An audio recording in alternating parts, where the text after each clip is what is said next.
Welcome back to an episode of Clutch Gene Sports. I'm with my main guy, Rohan Chakravarthi. 49ers are in the Super Bowl. Everyone knows that. They may be underdogs. They have a lot of things not going their way during Super Bowl week. We just saw media day go certain way for the 49ers. Specific coaches may have had a great time. You guys are going to understand why the 49ers are having adversity and why they will beat the Kansas City Chiefs right after this.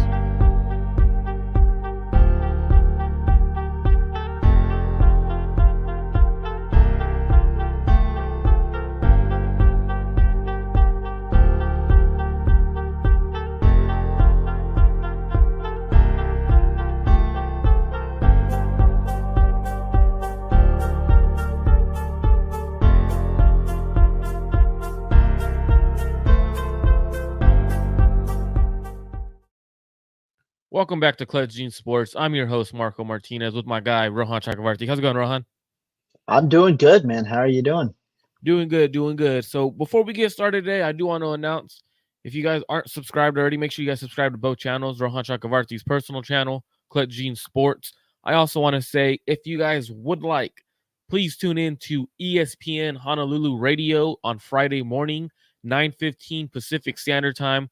I will be on ESPN Radio to talk 49ers versus Chiefs Super Bowl. So make sure you guys tap in on ESPN Radio, 9:15 Friday morning, Pacific Standard Time, ESPN Honolulu. How's it going, Ron? How you been, man?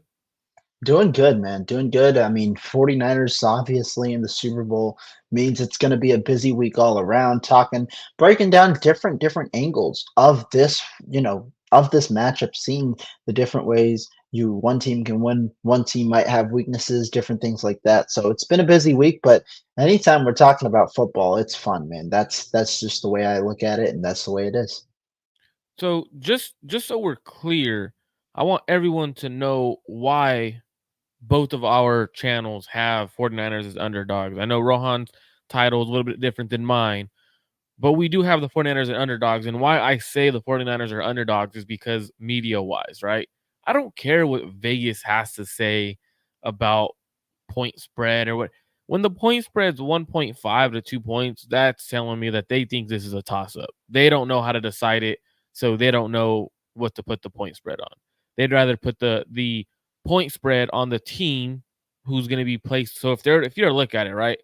49, this is how I view it at least. 49ers have a fan base that is in Silicon Valley, who has billionaires who are going to be placing bets, right?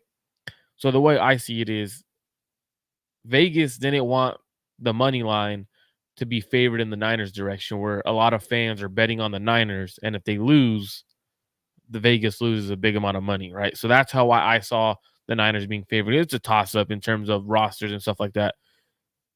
But the media has the Niners as super underdogs. Like you go to any media platform and you see the 49ers being talked about like they're not a good team. Like their quarterback's the issue. XY, like to me, it's kind of blown my mind, Rohan. What have you thought about the media talking about the 49ers in terms of being this sort of underdog that's giving them this title right now?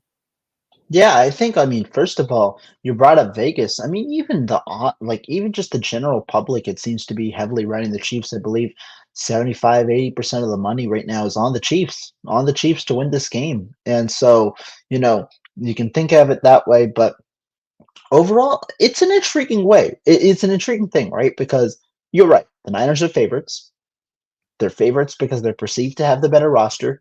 And yet, this is still a kind of a different kind of outlook because not only does a majority of the world, perceive the Chiefs to be winners, but the Chiefs themselves, because they're viewed as underdogs, are looking to play the underdog, the villainous type of role.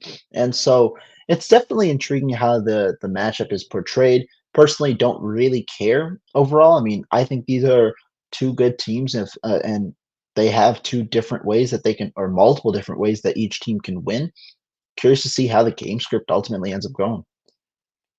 So for me, I think it's interesting because throughout the process, like just seeing some guys on social media, well, NFL Network, ESPN Radio, Fox, CBS, like they're talking about the Niners. And I'm just like, all right, you're at the point where keep doing it. You're giving the Niners bulletin material. Like some of the guys have mentioned guys like Brock Purdy as not good quarterbacks and being carried when reality is you can't say that after the quarterback just led you back down 17 in the NFC Championship.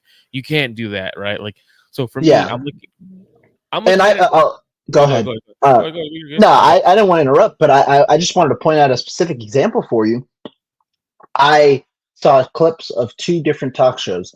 One was Colin Coward's on I don't know FS1, Fox, wherever he has his. I think he brought up the idea that if Brock Purdy doesn't play well in the Super Bowl, there's an opportunity for Sam Darnold to compete in training camp with Purdy for the number one spot. Don't know about that. I don't know about that. I mean, Sam Darnold's not even on contract. I don't think he's here next year. I think he probably takes a different opportunity, understanding he won't get to start here. And then the second one that I heard, I believe it was Nick Wright. I think him talking about um, Purdy. He's essentially relating Purdy to Garoppolo in the sense that, sure, he led the comebacks, but he was kind of blaming Purdy for putting them in the spot in the first place. And so that's where I wanted to lead you and continue to hear your thoughts is how do you perceive the argument where, yes, you let him back, but you put him there in the first place? Kind of what's your take on those type of arguments, especially because we heard him a lot when Jimmy Garoppolo was quarterback?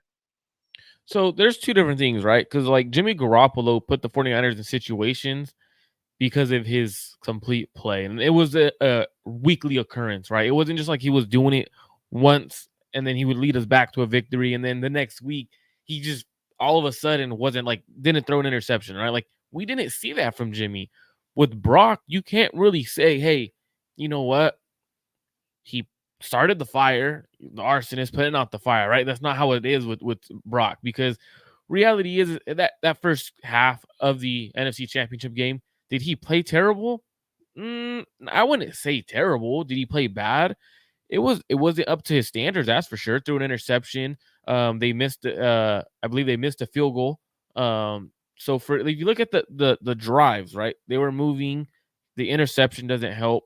But reality is when you have 3 drives in the first half, your offense isn't getting much rhythm. Like after a turnover, there's no rhythm. So I don't really see it as Brock Purdy putting us in a situation and getting us out of the situation he put us in. I do think the comments are ridiculous though in terms of having Sam Darnold compete if the 49ers don't win and he plays terrible and stuff like that. I did see the argument in terms of he hasn't played great every game and he's only played great football for about I think the number he said was like 25% of the quarters or something like that, or he used the 22% of his dropbacks, 23% of his dropbacks are actually negative plays and stuff like that, and which would be the worst in the NFL in the regular season. He has a good argument in terms of the percentages and stuff like that. I'm not gonna lie there. It's gonna be a conversation in the media if it happens, and the reason why it's gonna be a conversation, Rohan, is because it fits their narrative, right? I'm not the biggest Brock Purdy fan, and everyone's known this. I'm not 100% sold on Brock now. I think Brock is a hell of a quarterback. I think he's capable of leading the Niners to Super Bowl and winning it. That's obviously been proven. He's been doing that. He's proven me wrong. Um, but if he loses the Super Bowl, I don't think it's going to be a competition with Sam Darnold. Like, unless he throws 4 interceptions, 5 interceptions, and he's the complete reason, like, you could point the finger and say, you know what? Brock Purdy was terrible this game. Then that's the only way I think Kyle Shanahan gets cold feet with Brock Purdy. I mean, we've seen Kyle get cold feet with a lot of quarterbacks, right? We've seen him get cold feet with Jimmy Garoppolo. We've seen him get cold feet with Trey Lance in terms of what I mean by cold feet, and more so the sense of he's quick to turn to the next guy. Like he's not afraid to do that. And I think that's kind of where it would become concerning is if he does throw like the 3 to 4 interceptions in this Super Bowl, which I don't see happening. But if he does do that, he plays like absolute dog shit, then the conversation should be had and will be had because it's the biggest stage in the NFL.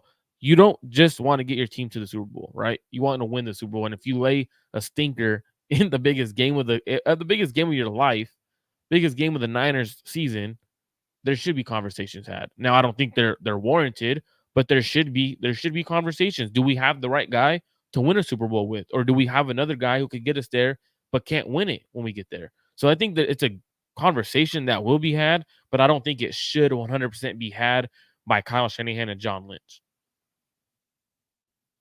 Uh, I think that that's an intriguing take, the way that you kind of say it, in that it should be a conversation to be had. Ultimately, though, like I said, I don't think it matters. I think, I mean, we've heard a lot of different storylines this week, headlined by the practice field thing, which we'll get to in a minute. But I think ultimately, it's just another opportunity to go play ball. The Niners have played ball, all season long. They've played at a high level, and even when they haven't, they found ways to win. Number one thing when it comes to playoff football, you got to find a way to win, and I think that that's something San Francisco's got Absolutely. to do. Now, before I get to the ways that I believe they need to do, or what they need to do in order to win, let's talk about the practice field thing, because 49ers, there's been a whole a Before we get there, debacle. Rohan, before we get there, because I know we're Go talking to ahead. Brock Purdy, so I want to ask this question.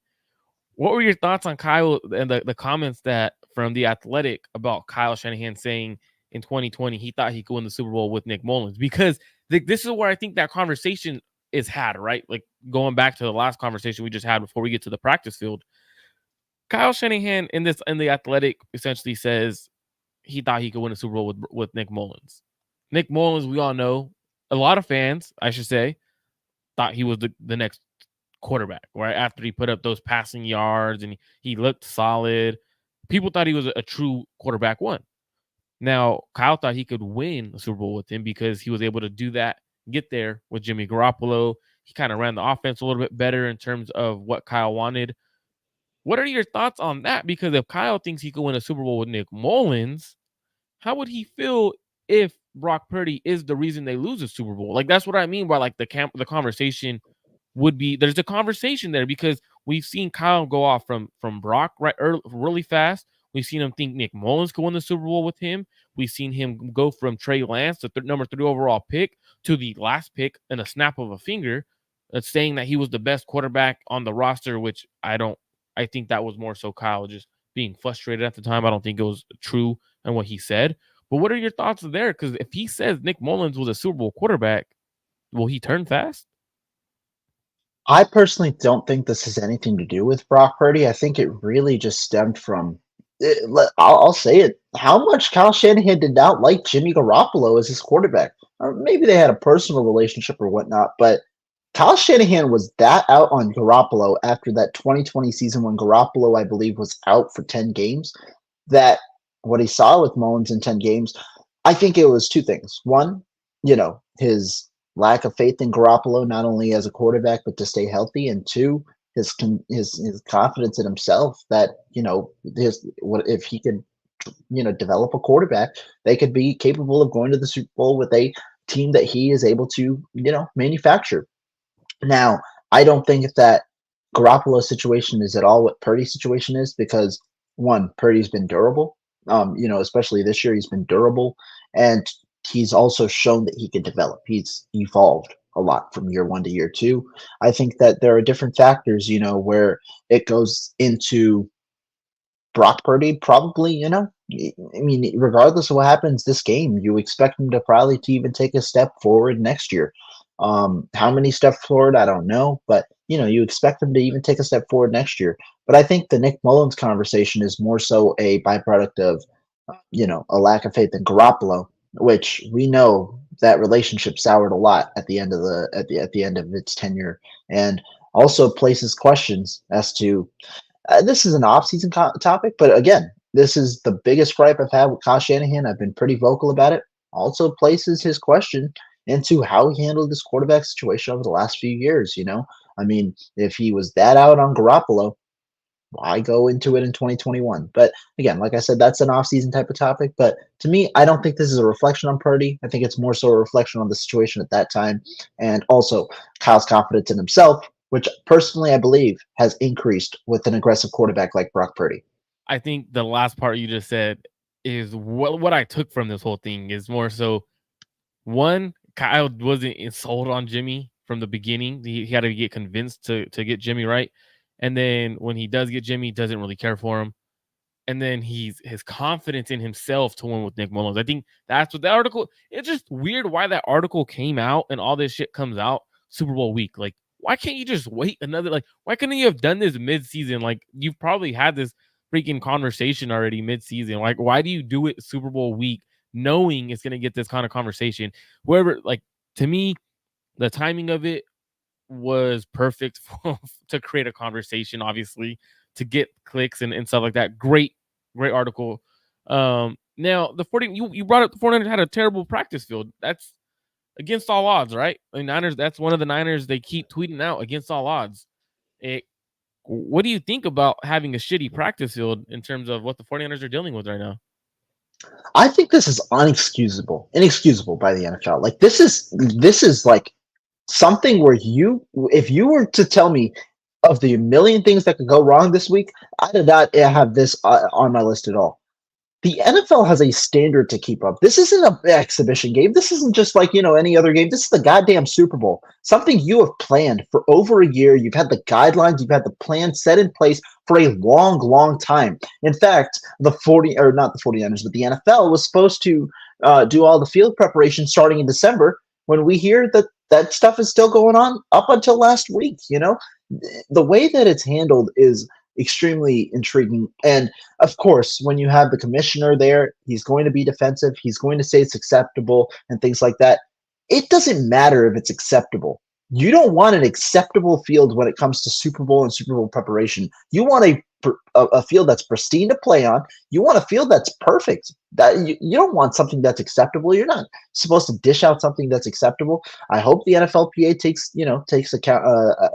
accountability for this, takes some action, looks to push the NFL on this because, again, the one bad part about this is the 49ers don't have a choice here. They have to take the high road. It's not like you can start creating excuses the week of the Super Bowl, and then if you lose, people are going to say, oh, they're making excuses and things like this.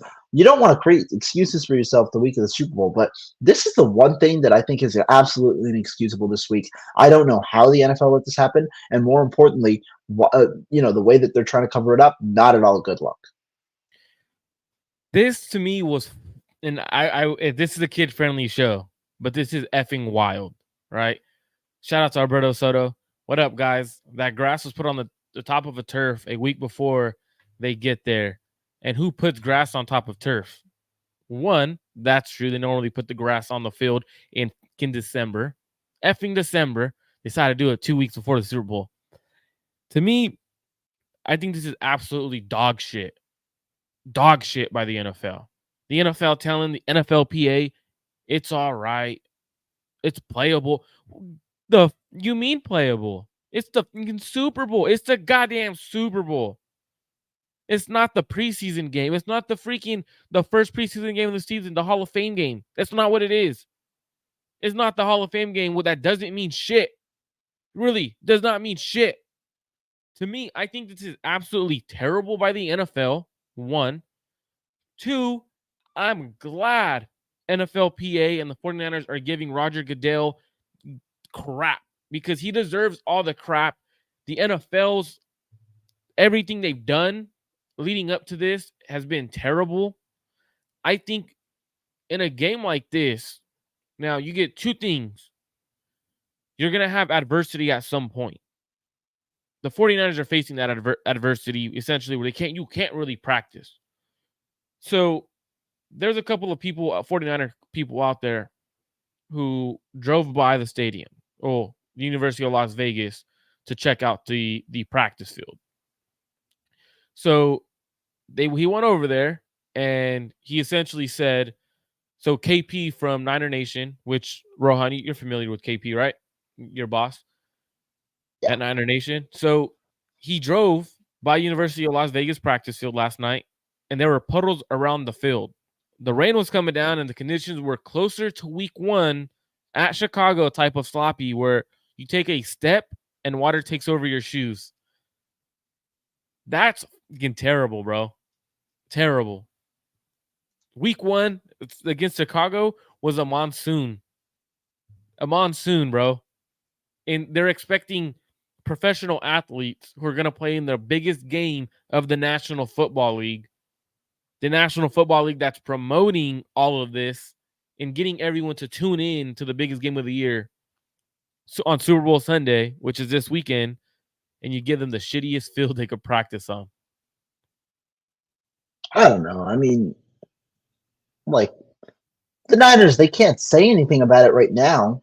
Again, like I said, you don't want to sound like you're making excuses, but how I'm not too sure about how hardness scores and all that work, but I mean, apparently no NFL field has a hardness score of under 70. The Niners in the 50s. It's in the high 40s or 50s And it right might now. be worse though. To be honest though, it might get worse overnight with all the rain that came in. Yeah, yeah, exactly. And again, I'm not sure about the full process. Did the Niners want to practice at UNLV? Was that the choice that they were given? Because I believe the Chiefs are practicing indoors while the Niners are also practicing outdoors. Go ahead. So Chiefs automatically get the home team's practice Right. facility. The home team. So the way the NFL Super Bowl works is the home team automatically gets that practice facility. I don't know if the away team has to find their own source or where they're going to practice. Normally, the NFL does that. Normally, the NFL sets it up. Um, that's what's concerning to me. Normally, it's the NFL who sets it up. I agree. Yeah, I mean it's a concern for sure. And so I don't know, man. I don't know. This is a weird one. This is not a story you want to hear going into the Super Bowl because now you don't really know how the 49ers practice, not schedule necessarily, but how they're going to practice changes. Are you going as hard as you usually are? If so, are you worried about risk of injury? Also, these are nowhere near the conditions they're going to play at, in when you're actually going to be on the field. So it might alter things practice wise, all of that, and that's not what you want to hear come Super Bowl weekend. And that's what to me. That's what's crazy is it's Super Bowl. I mean, you can't complain. I do love how the Niners players have handled it. I love how Kyle Shanahan handled it at media day when he was a little tipsy, if he was or not, who cares? But I love how he handled it, saying, "You know what, we're good. Let's go." Spencer Burford said, "I don't care. It's a field to play on. Let's Mhm. go." Like the Yeah, mentality is, who gives a f? We're ready to play the Super Bowl, whether we practice or we don't practice. It just sucks that they're not able to actually fully be able to run routes, be able to because you're at that point, you know how bad the grass is. You're not trying to risk injury. You're not trying to get your slip and pull a hammy and stuff like that. For me, it's concerning. It is an not it is going to be used by Chiefs family. Oh, you guys just use it as an excuse. It's not. If you were on the same practice field, you'd be saying the same shit. You like to yeah. me, it's inexcusable. Um, I think the NFL should have did something better in terms of how do you operate, how do you change things, and how do you move things around for the 49ers to be able to have an actual practice week. I was actually hoping Jed York said, you know what, F you NFL, I'm bringing my guys back to Santa Clara. They need a practice. That would I'll have been pay them for it. intriguing, right? That would have been intriguing if they brought him back to Santa Clara. I mean, I personally, I don't know if I would have been with that just because the amount of travel, the logistics, everything that you have to kind of deal with. But that would have been a fun one. Hey, Screw you, screw your Super Bowl media week and all of that. We're gonna be in Santa Clara. We'll do our own thing. That you kind want a of part. media week? Guess what? I got Zoom. You guys did this to yourselves, right? Like I would have dead ass did that. Like if you're the owner, you want your team to practice. Hey, if F you, Roger Goodell, we'll be in Santa Clara where there's no rain, where potentially what I'm more honestly, Rohan, what I'm more worried about than injuries is someone getting sick. Mm, Does the teams out come there. down with the bug because you're Yeah, practicing in the rain and the cold versus Kansas City's practicing in a nice dome where it's nice and warm, heaters going? That's where I'm more yeah. worried about. Does anyone get sick where they're not able to play 100% because it came down with a cold or something like that? That's where I'm concerned. Now, for everyone who has not tuned in, make sure you guys hit that subscribe button on both channels. We would really appreciate it. Clip Gene Sports, Rohan Chakravarthi's personal channel. Make sure you guys go hit that subscribe button, hit that like button, and make sure you guys comment what you guys think about the field conditions because, to be honest, it is inexcusable. Shout out to Curse Black. He said it seems like the whole country is against our guys. So I really consider us who they really think are the underdogs and I hope we catch some sleeping. I agree. So we'll get into that a little bit later as well. But Rohan, did you see the article by The Athletic who also talked about Kyle Shanahan as being Big Brother? I think you're talking about the one about surveillance, right? Yes, where Kyle Shanahan has surveillance throughout the entire building and he sees everything and he'll chime in with the button and talk. Yeah, I saw that one. What are your thoughts of Kyle Shanahan? I know it's Super Bowl week, but it's an interesting conversation, right? What are your thoughts on this?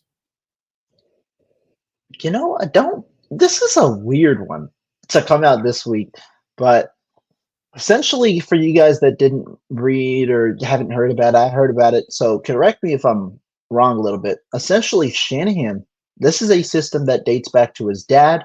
Um, but the Shanahans have instilled essentially a surveillance system around the facility where back in 2010, back in Washington, Mike Shanahan had essentially cameras installed in every single meeting room and installed in every kind of conference. And so he would listen in. Essentially, the premise is you can't be in multiple places at once. So he would be, in a certain area and listen into all of the different conversations going on. And when he heard something or when he wanted to chime in, he'd just go straight into the room, say his part, and it would go from there. Kyle Shanahan has kind of evolved the system. He obviously went to Atlanta after Washington, went to Cleveland, Atlanta. They didn't use it. He was confused why they didn't use it. He thought it was helpful because the goal for them was that you could go back and you could see things, or you could, find different ways to chime in and also not waste your time. Essentially, you don't have to repeat things. The head coach doesn't have to come in and say, "What did I miss?" and all of this kind of thing. And so I think that was the premise, essentially, an effective method of communication while with people who aren't in the meeting, and also a way for you to go back, check things, self-correct, and all of that. Now, Shanahan brought the system over to San Francisco. Obviously, became a little more involved after COVID because Shanahan now has, I believe, every meeting in Zoom. And so essentially, he can chime in when he wants to online in every meeting rather than having to come into the room. Now, of course, there are different levels of privacy. I believe that back in Washington, there was like a switch or something where if you wanted to have a personal conversation, the recordings would stop. And then in San Francisco, obviously, you could just mute on Zoom if you want to have a personal conversation with somebody. But it's an intriguing method. I mean, I don't know because this is the first I've ever heard of surveillance in an NFL building. Um, the one thing that I will say is the players seem to have bought into it. The players and the coaches seem to have kind of bought into it according to the article. And so I'm curious to hear your thoughts. I really don't know how I feel about it, but I'm gonna read a couple of quotes that I thought were fascinating from Kyle's God, bro. Essentially, is Oh what I yeah, got yeah. from There was one this shit. where it was like the eye of God or something like that. So he goes, so Brandon, this is a quote from third string quarterback Brandon Allen. He goes, "We always call that screen in our room the voice of God." And then run game coordinator and offensive line coach Chris Forrester said his voice just comes in from heaven. So this essentially what they're talking about is Kyle Shanahan when he butts in to talk about something and he you'll actually so that one of the other things was during 2021, Nate Sudfeld said we'd be talking about something and he'd unmute and say, actually, you read it this way. And then he would mute again, said quarterback Nate Sudfeld. So you got to be careful what you say, essentially, because normally when the coach isn't around in other buildings, you could say things about other coaches or other players that never gets heard, but besides the people that are in that room. What I do like about it is Kyle's the head coach. He's the leader. You want to know what's being said around your facility, what's being going around, whether someone's coaching something differently than you're trying to coach it. I think it's very fascinating, Rohan, because not only do you have a bunch of videos, it's easier for the head coach to be tapped in on everything that's going on from one spot rather than him having to run around, right? It's how do you manage because the head coach is essentially in charge of every position group, every meeting, offensive meeting, defensive meeting. how does he deviate his time as an offensive mind who, you know what, I knew I need to be in the build in the room with the quarterbacks, but I also need to be in the room with my linebackers and my safeties at the same time. I actually really like this method because it allows the head coach to be part of every conversation. And as the head coach, you get all the blame when things go wrong. You get all the credit when things go right. So at the end of the day, I like it because he has full charge, but it also gives him the peace of mind on game days to, you know what, I never see Kyle. You always see Kyle Shanahan like this, bro. Always like this, tapping on his screen, going at things, looking at the play call sheet, rather than actually looking and talking to or what's going on with the defense because he's been so prepared and he was in the meeting room the entire time, even though he wasn't there physically. So it allows Kyle Shanahan to be the head coach that he wants to be in terms of having control of everything. Now, it's a great thing that he has that, but it's also a bad thing in terms of you don't see many older coaches want to be want to be in the 49ers coaching staff. Is it because of that? You always see a lot of young and upcoming coaches, which I love because it allows you to develop these coaches the way you want your system to be ran on both sides of the ball. So I really like it, but it also has its cons in terms of you won't have a guy like Vic Fangio have you chime in during his meeting room with his defense, right? Like that's to me is things that I've noticed. Is like you won't get these veteran coaches because they're not gonna roll with, you know what? Actually it's not how I read that or not how we read that here. You're not gonna have that. I love that players have to watch what they say. I love that. Like you're gonna walk around saying Kyle's a freaking dick. Like, that's what you think of me. All right, yeah, I'll make sure you're not on my roster. Like, that's important. I think it's very important. I think it's actually kind of cool that they have that. Now, Calls you for want accountability. absolutely. Absolutely. And that is absolutely the absolute truth, accountability, right? You always hear a lot of times players there's stories, right, of players where they're watching film, but reality is their pads are checked. Like they you know how many hours you're watching film, right? And then the players say they're watching it, but they're not really watching it. Well, you're accountable in every meeting. What the hell are you talking about? Because I'm not there doesn't mean you get to crack jokes. You have to write your jokes on a piece of paper and slide it. That's not to me. I think you're there for one thing and you're there to work and it's there to play football. Um, Now going into the Super Bowl, obviously this was a big conversation because they're at the Super Bowl. The reason why I really like this is because during Super Bowl week, Kyle should know where everyone is. They should not be out partying. They should not be doing what they're not supposed to be doing, right? Even though Travis Ford wants to party. Um, so this is a good thing. This is a good system that he has in place. Now it's not going to be at the University of Las Vegas or at their team hotel, obviously, but it's a good system that he knows. You know what? Hey, just do the same thing. I know where everyone's at. I know where everyone's saying. We're on the same page. Rohan, how do the 49ers attack the Chiefs defense?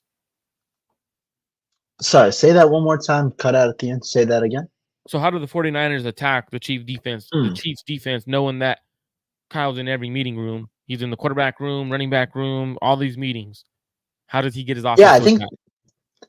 that's a good question, right? Because the Chiefs defense is a unique one. It's one that can be as versatile as others, but also be as unique in terms of play calling as others. Because Steve Spagnuolo kind of adjusts his defense um, to how his opponents play, and he's a guy who can dial up zone coverage, can dial up man coverage, can really trust his players, but also be aggressive, dial up blitzes.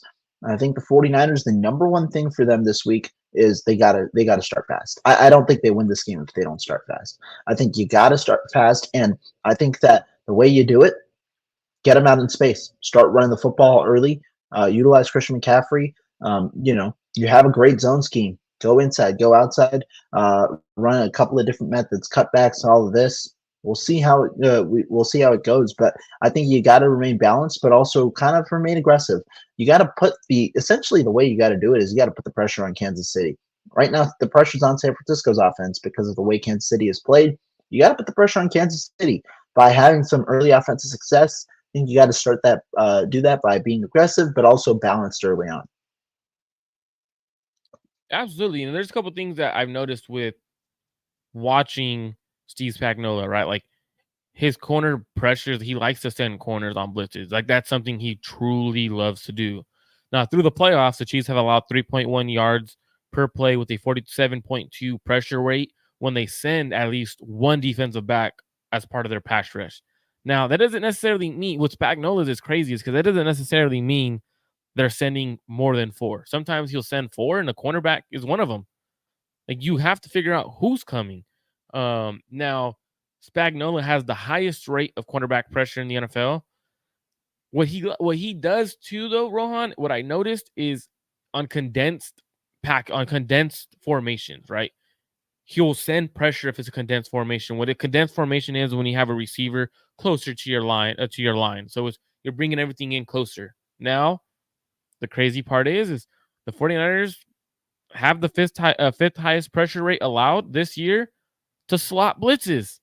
We don't pick that up that often.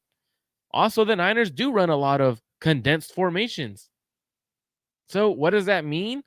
This means you're going to see Spagnola sending pressure from the DBs. That's the exact way you have to look at it. Is okay, fifth highest pressure against DBs, against corners and the slot blitz. Trent McDuffie's coming. He's coming. Have something ready for that, right? I think for me, you got to realize that L'Jarius Sneed's going to either be on Debo Samuel or Brandon Ayuk in the entirety of the game. I lean towards Brandon Ayuk because he's the better route runner and true receiver.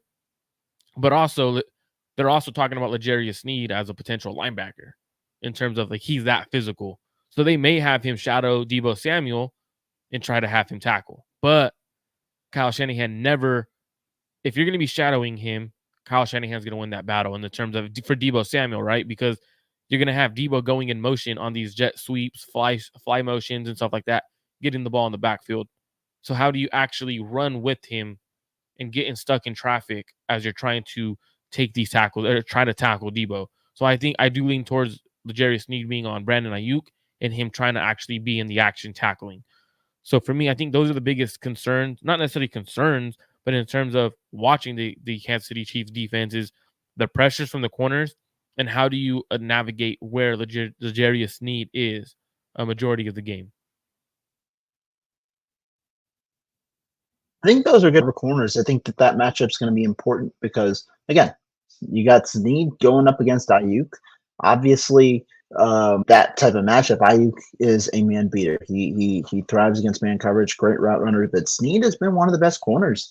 I believe he was up there in All Pro nominations, or he was considered to be one of the top near an All Pro this year.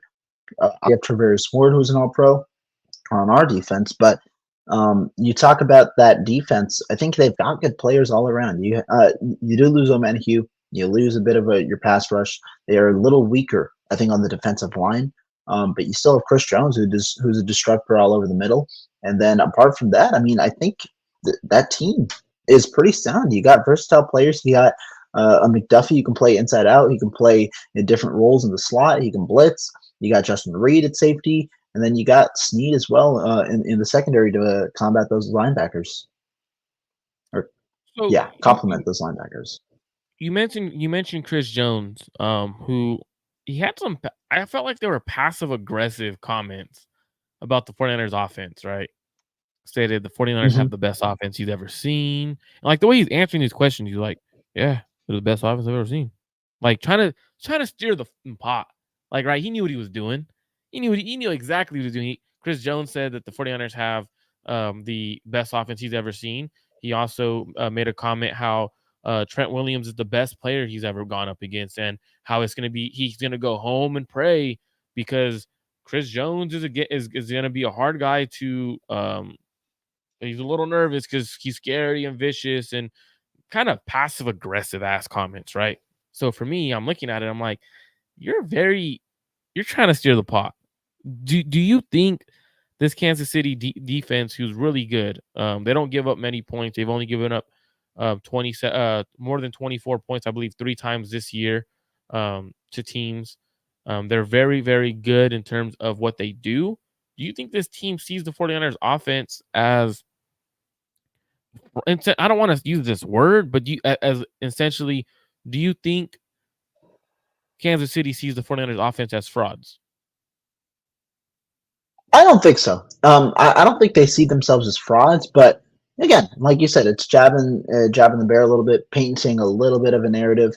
But I don't think they seem necessarily as frauds overall. I think that if you look at this Kansas City defense, they know that they have a tough opponent. They think that I think this is a lot different when they were talking about Jimmy. Back in the day, they were not. They even Trevor Sports said it. You put the ball in Jimmy's hands. That's kind of what they wanted. I don't know if they want that with Brock Purdy. And so to me, I think that they understand the challenge that they have. McCaffrey obviously is good, but I also think that they're pretending to sell themselves a little short here. And again, it's part of what we talked about in the beginning. It's a bit of their villain arc. They're looking to play the villain. They're looking to play that type of role. I think that's something that um, the Chiefs they're trying to embrace in this game, and I think Chris Jones is leading the charge.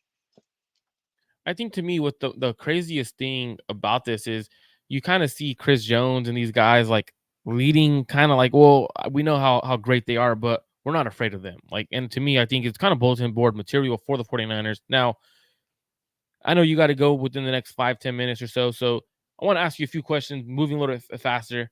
How do you slow down Patrick Mahomes? I think the number one way is honestly, funny enough, it depends on your offense. To me, if you start fast, you're going to not eliminate, but you're going to limit Patrick Mahomes' ability by taking away the Chiefs' run game. They're going to have to drop back, and I think that's where you can start teeing off on that offensive line, create some pressure on Mahomes. And once he gets pressured, it's not like Mahomes is bad. Mahomes avoids sacks like the best in the NFL.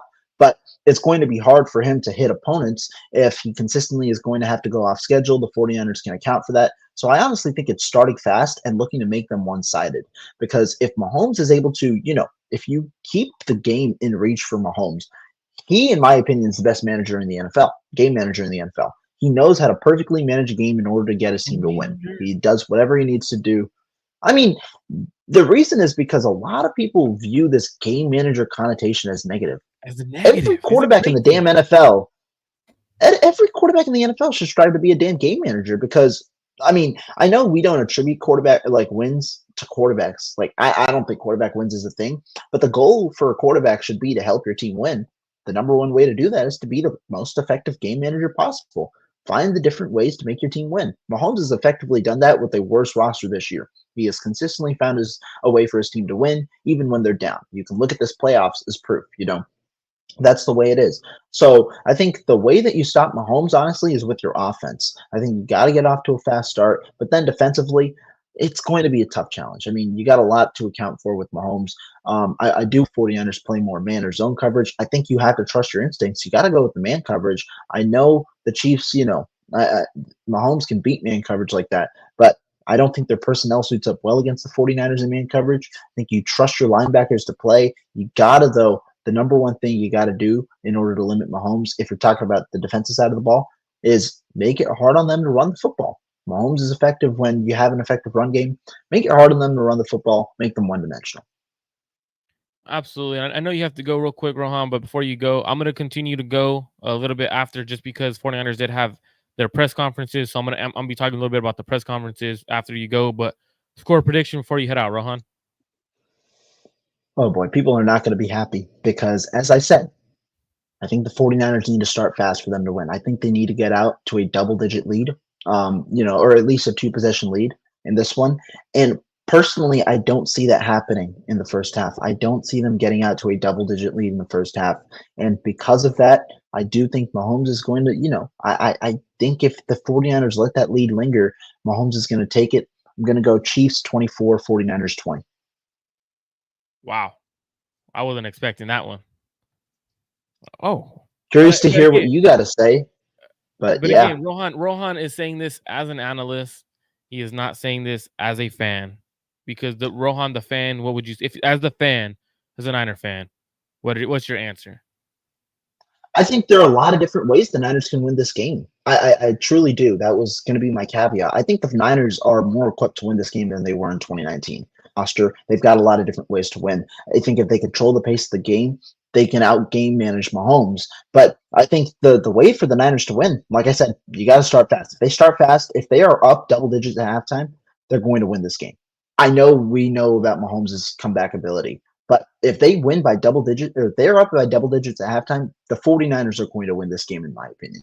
It just, can they do that? That's kind of my question. I think the way you do it is you have to start generating explosives and kind of make Steve Spagnuolo back off a little bit. That's the way you got to do it. I think you got to start with the run game.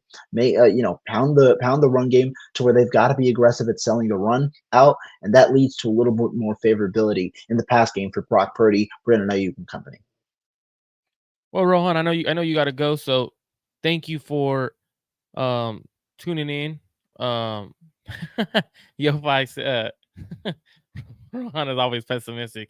He's not, man. He just likes to give. He's honest. He's 100% honest. He's not gonna say something that he doesn't believe. And we got to respect that Hey, in terms trust of me.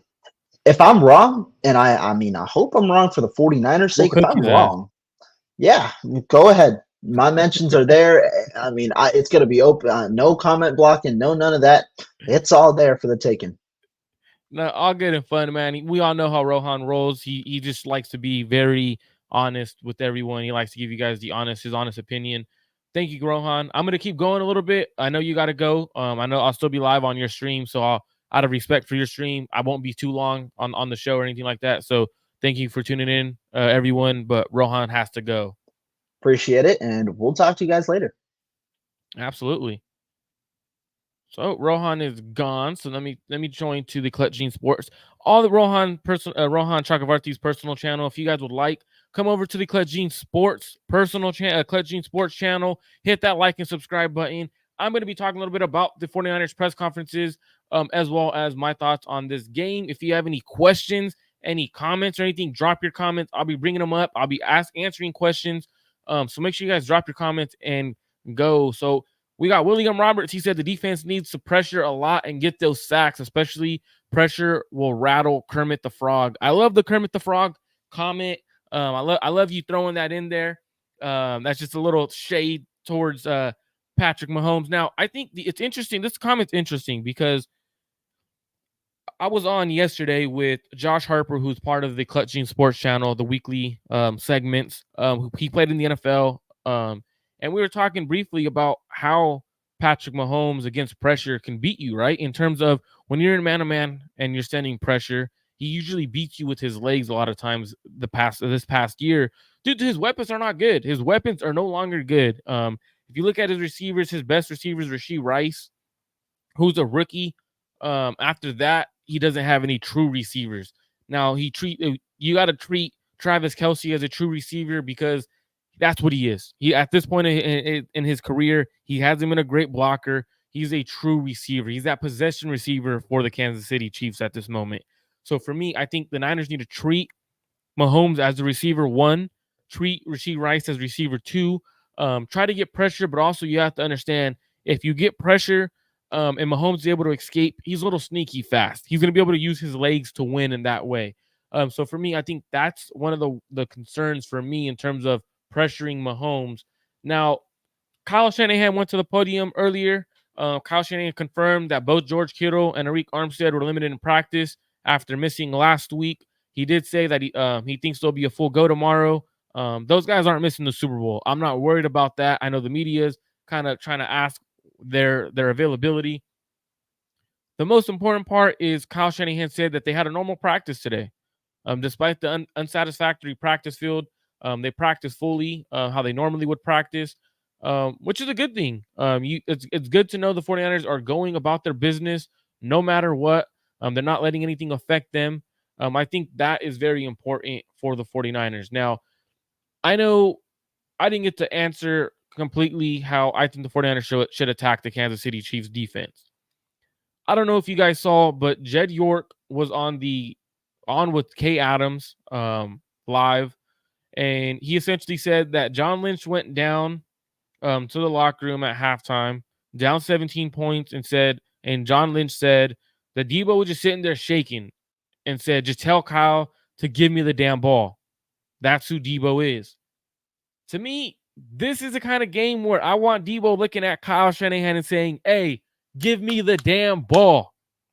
Because this is the game you need to play the Kansas City defense horizontally. And what I mean by horizontally is using quick routes, forcing them to cover the entirety of the field. Their secondary and their defense is good because Spagnuolo is able to take away what the quarterback likes to do or what the offense likes to do.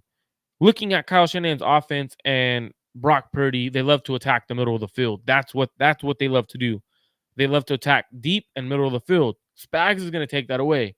If you use Deebo Samuel, Christian McCaffrey in the quick game and putting the ball in Deebo Samuel's hands, those 6 to 15-yard plays towards the end of the game are going to be deeper routes because you're going to start having Spagnuolo have to creep everyone down and down closer and closer due to Kyle beating you in the quick game and horizontally.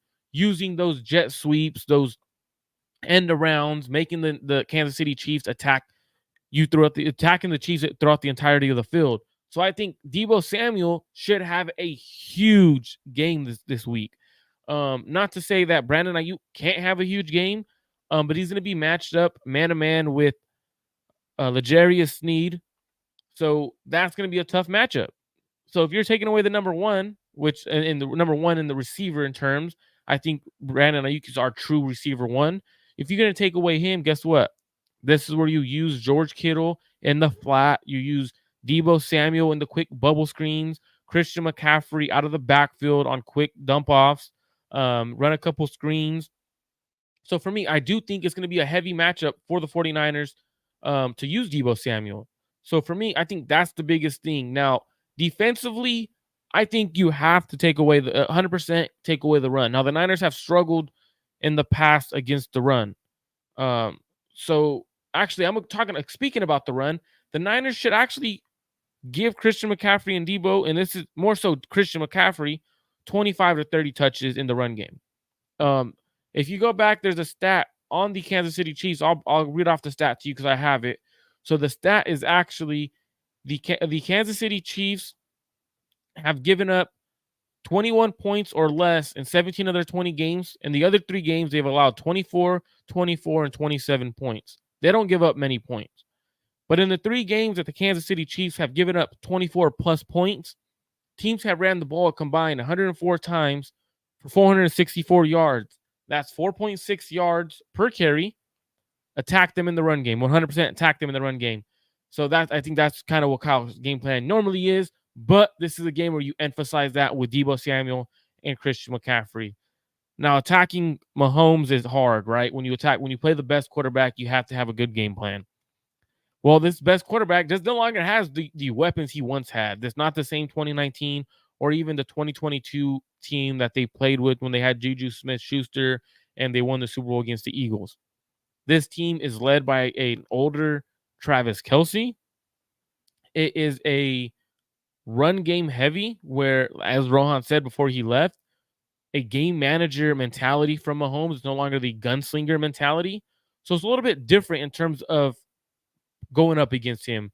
Mahomes doesn't make the mistakes that other quarterbacks are making right now. He's not turning over the ball. He's making the right decision, whether it's throwing it away or tucking it and running and getting what he can. He's not forcing things.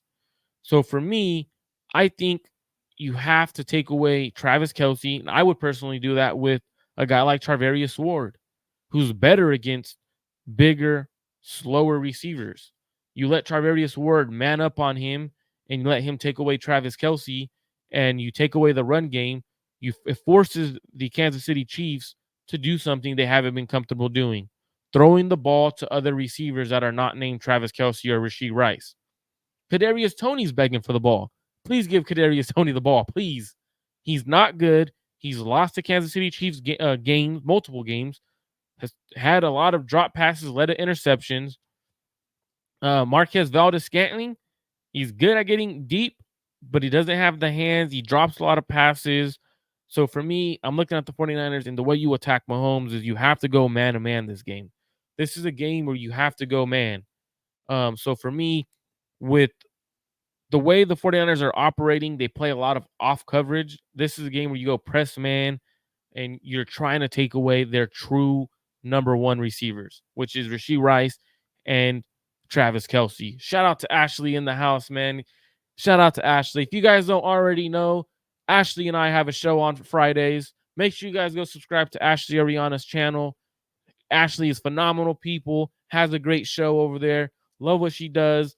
Shout out to Ashley for tuning in. If you guys aren't already tuned in to Clutch Gene Sports, go to Clutch Gene Sports on YouTube. Hit that subscribe button. I know Rohan is not here today. Well, he was here for the beginning of the show, but Rohan had to leave to go cover some basketball for his college that he covers at Wisconsin. But for me, I think the 49ers with Mahomes is a different offense, so you have to play them differently. You cannot play them in zone. You can't play them in soft coverage because he will pick you apart. And for me, I definitely see the 49ers going a lot more man in this game because they match up well in this matchup. They can take away Travis Kelsey. They could take away Rashee Rice with Denomina Lenore. This is the perfect opportunity for Steve Wilkes to go a lot more man than he normally does. Marco just actually says, Marco, you and I better be at the Super Bowl next year with some of the questions being asked. See you soon, Marco. Ashley, you definitely will be there. I have confidence in you. You'll definitely be there next year for the Super Bowl. I would love to go to the Super Bowl next year as well, but I don't want to be asking. Ashley, are you going to be asking those crazy questions like everyone else is asking? I know you're not. I know you would be asking some good questions. But I think that's crazy. The Super Bowl questions they're being asked this year have been, I don't necessarily think they're weirder than they normally are. They're every year the Super Bowl questions are always weird for some reason. But this year they're being blown over the top because the Niners are in the Super Bowl. So it's just crazy things right now. Like that's to me what's wild. Now, the 49ers stopping Mahomes is going to be hard no matter what. But I think they have the defense to do it. Now, how does the 49ers defense dethrone Patrick Mahomes and the Kansas City Chiefs?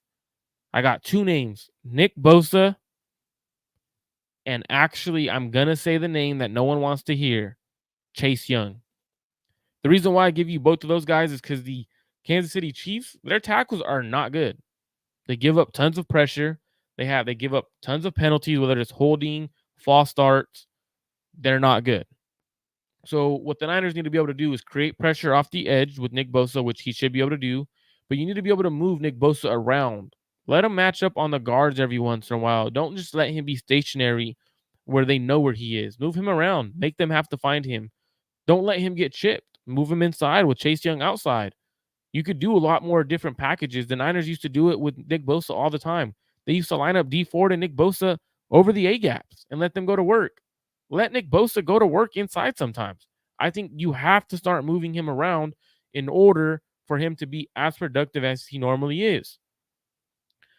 I see you guys in the chat. I see you guys who are tuned in. Drop a comment. How many sacks does Nick Bosa get against this terrible offensive tackles? Because he should at least have, I think, at least one sack. I'm going for, I think he has. In this game, I truly think Nick Bosa gets 2 sacks. I'm curious to see what you guys think. Nick Bosa is going up against 2 tackles that are not good. Clutch Gene Sports predicts Nick Bosa will have 2 sacks. Also, how about them Niners? Shout out to how about them Niners? He says Nick Bosa will also have 2 sacks. Oh, we got William Roberts saying 3. Anyone going for 4? I got 4. Anyone going 4? We got 4. Nick Bosa getting 3 sacks. That's potentially MVP status right there. If you're getting 3 sacks, that's potentially MVP. One of those being a forced fumble. Man, that's MVP. Can Nick Bosa win MVP with 3 sacks? Do you guys think Nick Bosa could win MVP with 3 sacks? Man, 3 sacks. I would love to see Nick Bosa get 3 sacks. So that means there's 3 drives where Nick Bosa is potentially killing the drive because sacks are drive killers. As long as you get off the field on 3rd down, unlike the NFC Championship game where I think that wasn't like the 49ers on 3rd down. Normally they're better. But I definitely think the 49ers could definitely, if you could get 3 sacks out of Nick Bosa, you're in a great position. Now, my score prediction, because I know I will be out of here. I wanted to make sure I'm out of here. and respecting Rohan's channel. I am still live on Rohan's channel. Everyone on Rohan Chakravarthi's channel, make sure you guys please come over to Clutch Gene Sports. Hit that like and subscribe button. If you're on the Clutch Gene Sports channel, go to Rohan Chakravarthi's personal channel, hit that subscribe button, and make sure you guys debo that like button. For me, my score prediction, I am not predicting the same score as Rohan. Rohan said he had the Kansas City Chiefs winning 24-21, or 24-21, I believe. I have the 49ers winning this game 28-24. No worries. Jake Moody does not have to kick a field goal. I know that probably is going to ease some nerves. Ashley, I know Ashley doesn't like watching Jake Moody kick, even though he's the best kicker in the NFL, right, Ashley? So for me, I say 28-24. I think the 49ers have a big game from Christian McCaffrey. I think Deebo Samuel has a huge game. Looking at everything, for me, 28-24 is the score. Now, only two teams have scored 27 points against the Kansas City Chiefs. One has scored 24. This Kansas City Chiefs defense don't give up points. I don't see anyone scoring in this game 30-plus points. Unless somehow, some way, people are blowing coverages and doing some crazy things. Expect it to be a lower scoring game, a lower scoring Super Bowl. The money is coming in on, a lot of people putting money on the San Francisco 49ers. I do see that. I see the money line coming in on the Niners. Again, that's it for today's show. Thank you guys all for tuning in. Make sure you guys hit that like and subscribe button on both channels, Clutch Gene Sports, Rohan Chakravarthi's channel. I'll be live this Friday with Ashley Ariana. I will be on ESPN Radio to talk 49ers Chiefs Super Bowl matchup, ESPN Honolulu at 9:15 Pacific Standard Time. You guys could listen and tune in there. If you guys don't follow me on Twitter, you guys could follow me at Marco_Mart1205. You guys could, I'll also be posting the flyer of me being live on ESPN Radio. Make sure you guys tap in on Twitter and make sure you guys subscribe so you guys don't miss Friday's show with Ashley Ariana, the phenomenal podcast of Ashley Ariana and Clutch Gene Sports. Thank you guys all for tuning in today. I appreciate every single one of you guys. I'm out.